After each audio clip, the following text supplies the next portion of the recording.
Hi friends, 2022లో world bank ఒక గ్రాఫ్ని publish చేసింది. దాని ప్రకారం 2021 తర్వాత నుంచి సౌదీ అరేబియా ఎకనామీ తగ్గుతూ వస్తుంది. 2023 గురించి మాట్లాడినట్లయితే గత 6 నెలల్లో సౌదీ ఎకనామీ కేవలం 1.1% మాత్రమే పెరిగింది. సౌదీ అరేబియా శత్రుదేశం అయిన ఇరాన్ యొక్క ఎకనామీ అంతకంటే ఎక్కువే ఉంది. యుఎస్ శాంక్షన్స్ ఉన్నప్పటికీ ఈరోజు ఇరాన్ 3.6%తో గ్రో అవుతోంది. ఆల్ ఆఫ్ సడన్ గా ఒక వార్త వచ్చింది. అదేంటంటే సౌదీ అరేబియా పాకిస్తాన్లో $10 బిలియన్ ఇన్వెస్ట్ చేసి ఒక ఆయిల్ రిఫైనర్ని నిర్మిస్తుంది. గత దశాబ్దం నుంచి ఎకనామీ స్లో డౌన్ ని ఫేస్ చేస్తున్న ఒక దేశం ఎకనామీ రికవరీ కోసం అన్స్టేబుల్ కంట్రీ అయిన పాకిస్తాన్లో ఇన్వెస్ట్ చేస్తుంది. అయితే ఈ నిర్ణయం పూర్తి సౌదీ అరేబియా హిస్టరీలో బ్లండర్ మిస్టేక్ అవుతుందా, లేదా ఇది మన ఊహకి అందని సౌదీ అరేబియా యొక్క మాస్టర్ ప్లానా? ఎందుకంటే పురాతన కాలం నుంచి కూడా సౌదీ అరేబియా స్ట్రాటజిక్ కంట్రీగా ఉంటూ వస్తోంది. సౌదీ ప్రిన్స్ ను అందరూ ఒక జీనియస్ లాగా రీసెర్చ్ చేసిన తర్వాత సౌదీ అరేబియా తమ విజన్ 2030 కోసం ఈ ప్రాజెక్ట్ చేపట్టింది అని తెలుస్తుంది. నిజానికి ప్రపంచంలో అత్యంత ఆయిల్ని సౌదీ అరేబియా ప్రొడ్యూస్ చేస్తుంది. ఆయిల్ ఎక్స్పోర్ట్స్లో 80% మరియు టోటల్ జీడిపిలో 40% ఈ ఆయిల్ ఇండస్ట్రీ నుంచి వస్తుంది. కానీ ఇప్పుడు ఇండియా మరియు మిగతా ఆయిల్ డిపెండెంట్ దేశాలు కూడా నెమ్మదిగా రెన్యూవబుల్ ఎనర్జీ సోర్సెస్ మీదకి షిఫ్ట్ అవుతున్నాయి. ఈ విషయం గురించి మనందరికీ బాగా తెలుసు. 2019లో వచ్చిన కోవిడ్-19 పాండమిక్ వల్ల ప్రపంచంలో క్రూడ్ ఆయిల్ డిమాండ్ ఒక్కసారిగా పడిపోయింది.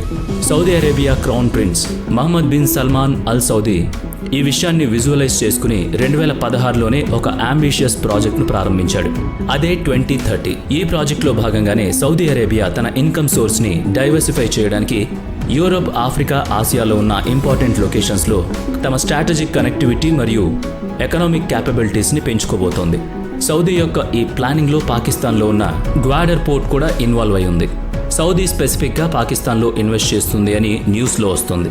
నిజానికి అసలు సౌదీ పాకిస్తాన్ గురించి ఏం ఆలోచిస్తుంది? గత కొన్ని సంవత్సరాల నుంచి పాకిస్తాన్లో జరుగుతున్న China Pakistan economic corridor CPEC ప్రాజెక్టులో భాగంగా చైనా యొక్క ఎక్జియాంగ్ ప్రావిన్స్ని బై రోడ్ గ్వాడర్ పోర్ట్తో కనెక్ట్ చేయాల్సి ఉంది. కానీ దాన్ని హోల్డ్ చేసి ఉంచారు. అందుకు 2 కారణాలున్నాయి. ఫస్ట్, కొన్ని privately owned Chinese independent power producers CPEC ప్రాజెక్ట్కి పవర్ సప్లై ఇవ్వాల్సి ఉంది. మరియు CPEC యొక్క కాంట్రాక్ట్ ప్రకారం ఆ బిల్ని పాకిస్తాన్ కట్టాల్సి ఉంది. కానీ చాలా సంవత్సరాలుగా పాకిస్తాన్ ఈ బిల్లింగ్ విషయంలో డిఫాల్ట్ చేస్తూ వస్తుంది. అందుకు ఎకనమీ ప్రొడ్యూసర్స్కు ఈ విషయంలో తమ సొంత కంపెనీకి వ్యతిరేకంగా ఉన్నారు. Second reason, link to terrorism. రీసెంట్గా CPECలో వర్క్ చేస్తున్న చైనీస్ వర్కర్స్ మీద టెర్రరిస్ట్ అటాక్ చేశారు. దాంతో పాకిస్తాన్ సెక్యూరిటీ అగ్రిమెంట్స్ మీద చైనాకి నమ్మకం పోయింది. అందుకే చైనా CPECలో ఇన్వెస్ట్ చేయడానికి 1కి 10 సార్లు ఆలోచిస్తుంది. ఎందుకంటే చైనా యొక్క ఎకనామిక్ ఫ్యూచర్ ప్రమాదంలో పడుతుంది. ఒకవేళ CPEC ప్రాజెక్ట్ని మళ్ళీ మొదలు పెట్టాలి అంటే పాకిస్తాన్ దగ్గర ఏమేం ఆప్షన్స్ ఉన్నాయో ఇప్పుడు తెలుసుకుందాం. 1, టెర్రరిజం మీద కఠినమైన ఆంక్షలు విధించి మళ్ళీ చైనా యొక్క నమ్మకాన్ని సంపాదించే ప్రయత్నం చేయడం. అయితే ఈ హెవీ క్రాక్డౌన్ ఆఫ్ టెర్రరిజం వల్ల 2023 ముందు కేవలం 6 నెలల సమయంలో దాదాపుగా 400 మంది ప్రజలు పాకిస్తాన్లో ఉన్న టెర్రరిజంకి బలైపోయారు. అందుకే ఇది పాకిస్తాన్ విషయంలో పాసిబుల్ అవ్వదు.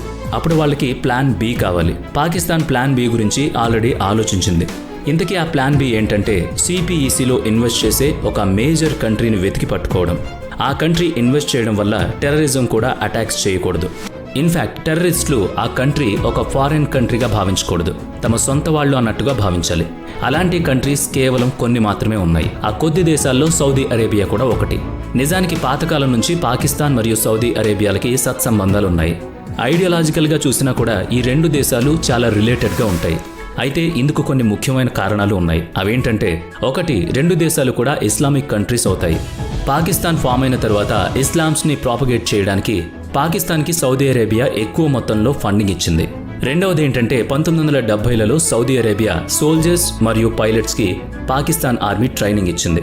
ఆ ట్రైనింగ్ వల్లనే ఈరోజు రాయల్ సౌదీ ఎయిర్ ఫోర్స్ ఉంది. అంతేకాదు న్యూక్లియర్ పవర్ ఉన్న ఒకే ఒక్క ఇస్లామిక్ కంట్రీ పాకిస్తానే అవుతుంది. మీడియా రిపోర్ట్స్ మరియు సీక్రెట్ ఏజెన్సీస్ ప్రకారం Pakistan Saudi Arabia behind the curtains nuclear programmes ని కలిసి రన్ చేస్తుంది. ఈ 2 దేశాల మధ్య ఇలాంటి ఎన్నో కనెక్షన్స్ ఉన్నాయి. ఈ 2 దేశాల మధ్య రిలేషన్స్ ఎంత బలంగా ఉంటాయంటే పాకిస్తాన్ ఆర్మీలో ఎవరైనా ఆర్మీ చీఫ్ అయితే వారికి మొదట మరియు ఆఖరి ఫారిన్ సౌదీ అరేబియానే అవుతుంది. Ex army chief general Bajwa కూడా ఇలాగే ఫాలో అయ్యాడు. ఆయన రిటైర్మెంట్కి ముందు సౌదీ అరేబియా వెళ్లి కింగ్ అబ్దుల్ అజీజ్ మెడల్ తీసుకున్నాడు. అలాగే current army chief Asim Munir పదవి ఎక్కగానే సౌదీ అరేబియాని విజిట్ చేసి $10 billion oil refinery investment deal కుదుర్చుకున్నాడు. అయితే రెండు దేశాల మధ్య ఇలాంటి రిలేషన్స్ చాలా పెద్ద విషయమే అవుతుంది. కరెంట్లీ పాకిస్తాన్ కూడా ఇదే విషయంపై చైనాని కన్విన్స్ చేస్తూ ఉండొచ్చు. అందుకే సిపిఈసి ప్రాజెక్టులో సౌదీ లాంటి కంట్రీస్ ఇన్వెస్ట్మెంట్ని చైనా ఒప్పుకుంటుంది. ఎందుకంటే ఇంతకంటే ముందే సిపిఈసి ప్రాజెక్టు విషయంలో చైనా పాకిస్తాన్తో అగ్రిమెంట్ సైన్ చేసుకుంది. సిపిఈసి ఎనర్జీ మరియు ఇండస్ట్రీస్తో జోడి ఉన్న ప్రాజెక్ట్స్ కంప్లీషన్కి ముందు వేరే ఏ కంపెనీ పార్ట్నర్షిప్ని అలౌ చేయమని చైనా పాకిస్తాన్తో అగ్రిమెంట్ సైన్ చేసుకుంది. కానీ ఇప్పుడు సౌదీ అరేబియా పార్ట్నర్షిప్ యాక్సెప్ట్ చేసింది.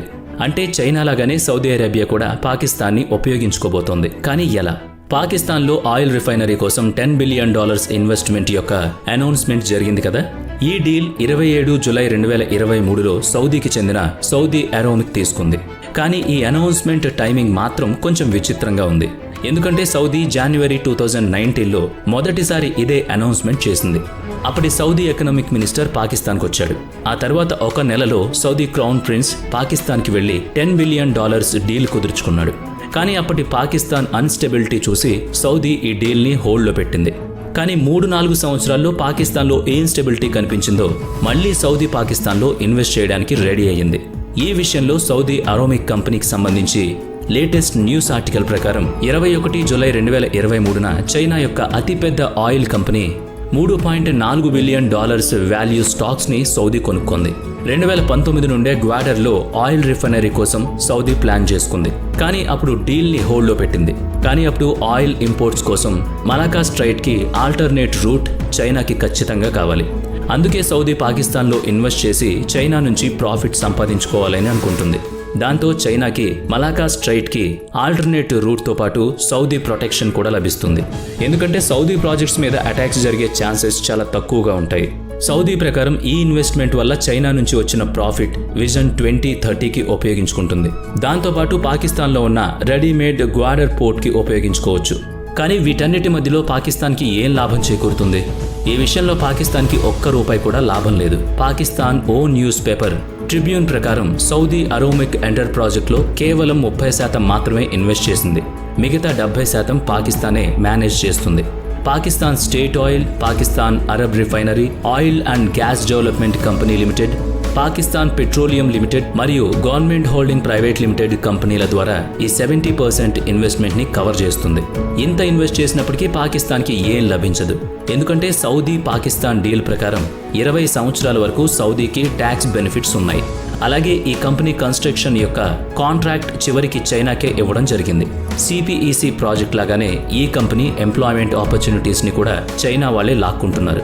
అంటే నిజానికి ఇక్కడ డీల్ సౌదీ మరియు చైనాల మధ్య జరిగింది. ఈ రెండు దేశాలు కలిసి పాకిస్తాన్ని వాడుకుంటున్నాయి. ఇక్కడ జరుగుతున్న ఈ డెవలప్మెంట్స్ చూసి అమెరికా అయితే ఖచ్చితంగా సైలెంట్గా ఉండదు. ఎందుకంటే పాకిస్తాన్ సౌదీ న్యూక్లియర్ ఎక్స్పెన్షన్ జరిగే అవకాశాలు కూడా ఉన్నాయి. ఈ ప్రకారం చూస్తే 27 జూలై సౌదీ అనౌన్స్మెంట్ తర్వాత ఒక వారం లోపే అంటే ఆగస్టు 3న యుఎస్ఏ తమ సిస్మో డిఫెన్స్ అగ్రిమెంట్ని పాకిస్తాన్తో రెన్యువల్ చేసుకుంది. ఈ విధంగా అమెరికాకి పాకిస్తాన్ మీద మళ్లీ ఇన్వెస్ట్ చేయాల్సి వచ్చింది. కానీ ఇండియా మాత్రం ఈ విషయంలో చాలా దూరంగా ఉంది. మేబీ ఈ విషయం గురించి మీకు తెలియకపోవచ్చు. ఆఫ్ఘనిస్తాన్ ఇరాన్ బోర్డర్స్ దగ్గర జరిగే టెర్రర్ అటాక్స్ను ఇండియానే చేయిస్తుంది అని పాకిస్తాన్ అనుకుంటుంది. ఎందుకంటే జూలై 30న జరిగిన టెర్రర్ అటాక్స్ అదే బోర్డర్కి దగ్గరలో ఉన్న విలేజ్లోనే జరిగింది. అందుకే పాకిస్తాన్ పీఎం ఈ లేటెస్ట్ బ్లాస్ట్ విషయంలో ఇండియానే నిందిస్తుంది. ఇండియా ఈ విధంగా పదే అటాక్స్ చేస్తే ఇరాన్ బోర్డర్లో ఉన్న గ్వాడర్ పోర్ట్ ఆయిల్ రిఫైనరీకి కూడా ఫ్యూచర్లో ప్రమాదం ఉంది అని పాకిస్తాన్ భావిస్తుంది. కానీ ఇక్కడ ఇండియా నిజంగా అటాక్స్ చేయిస్తుందా లేదా అనే విషయం గురించి మనందరికీ బాగా తెలుసు. ఎందుకంటే ఎన్నో సంవత్సరాల నుంచి పాకిస్తాన్ ఇలాంటి ఎన్నో అలిగెన్స్ని ఇండియా మీద చేస్తూనే ఉంది. నిజానికి టెర్రరిజంని ఎవరు పోషిస్తున్నారని పూర్తి ప్రపంచానికి తెలుసు. కాశ్మీర్ ఈ రోజు ఇలా ఉండడానికి ఎవరు కారణమని కూడా పూర్తిగా ప్రపంచం చూస్తోంది. అందుకే 2024లోపు ఇండియా పీఓకేని తిరిగి లాక్కుంటుంది. మన డిఫెన్స్ మినిస్టర్ రాజ్నాథ్ సింగ్ రీసెంట్గా క్లెయిమ్ చేసిన విషయం ఇది ఎలా సాధ్యమని మన ఫ్యూచర్ వీడియోస్ ద్వారా తెలుసుకుందాం.